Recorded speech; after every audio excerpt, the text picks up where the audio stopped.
Welcome to the post-game interview. With us is the head coach, Tim Cone. Coach, congrats. Yeah, we did a great job of making shots all night. We had just big shots the whole game. Uh, I didn't think it was sustainable, but we were able to sustain it for 48 minutes, just making big shots.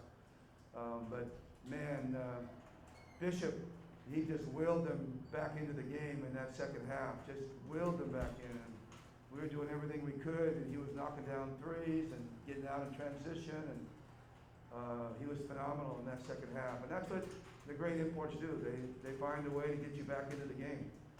And except for, we made a couple nice plays when they got down to two, I think, and then Scotty hit that big three and gave us some breathing room. So, but again, one of those games could have gone either way. One possession here or there, when it got down to two points, would have changed the whole complexion. But again, our guys made big shots, made big plays, made big shots. We scored 115 points against a really, really good good Meralco defense. They're the best defensive team in the league, and we scored 115 points. So that really tells you something about how well we shot the ball tonight. And so,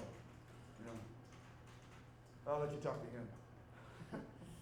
Coach, up 14. Go ahead. Meralco made a run to cut the lead down to 1. Was it 1 point? Okay. Yeah. Can you talk about your team's composure, especially in an important game? Well, we talked about it during the timeout, right?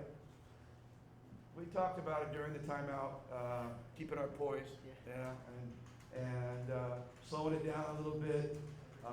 We were able to get the ball to Justin out of the timeout, and he created a couple shots for us. And then again, as I said earlier, Scotty hit the big three that gave us the breathing room down the stretch.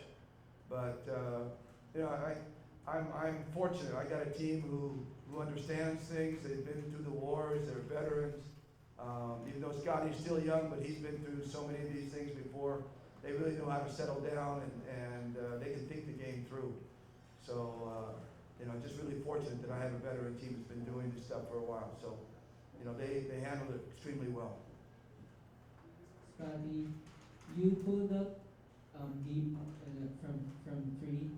What was going through your mind when you shoot the shot? Wala lang, kasi nakita ko yung shot clock. Talagang, I think 3 seconds na lang. So, nakita ko nakasag konti si Alain. So, tinira ko na lang. Lucky shot for Lucky. Lucky shot. Lucky shot. That was pure. That was a pure shot. I mean, that went through him so cleanly. There was no luck involved in that shot. That's a lot of hard work that he's put in the gym over the last 4 or 5 years, making that shot. Was only one win away from the championship against Meralco. How difficult will it be? Well, I mean, it's when I look at it, it's still very, very far away. It seems like it's close, but it's still very far away. I mean, we were in this situation, and they forced us into a Game 7, and we had to play a Game 7. I think it was against 54,000 fans in Philippine Arena. So we know that trying to beat a good team like this 3 times in a row is nearly impossible. But we're going to do it we're going to try our best to get focused and ready.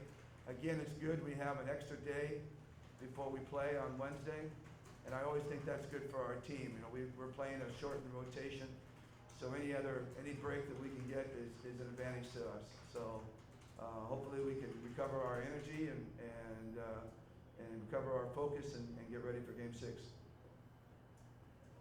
Jacket's cuff looks fine. He had the dunk earlier. So Yeah, we set that up for him. And once we set him up, I was kind of like, should we really do this? I'm not sure we should really do this. But Scotty made a great pass, and he got the dunk, and he came down good, so no damage done. So, that's really the only thing that's lacking so far in his game is just really the explosiveness to the rim. And he's being a little careful, and I don't blame him, and we're encouraging him to be careful. So And we're trying to keep his minutes down and limit him. We don't want to stretch him out and fatigue that muscle too much and then let it stretch again or tear.